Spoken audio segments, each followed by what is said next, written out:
সাভারে ছিনতাইয়ের সময় সংঘবদ্ধ ছিনতাইকারী চক্রের 4 সদস্যকে আটক করেছে র্যাব-4।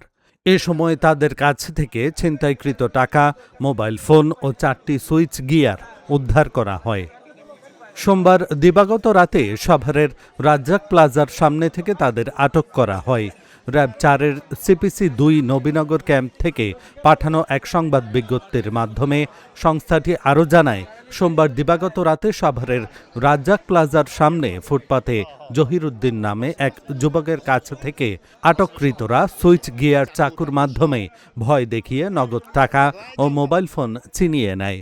এ সময় র্যাব-4-এর সিপিসি-2-এর সদস্যরা বিষয়টি টের পেয়ে হাতে নাতে ওই 4 ছিনতাইকারীকে আটক করে। আটককৃতরা পেশাদার ছিনতাইকারী চক্রের সদস্য বলেও জানায় র্যাব।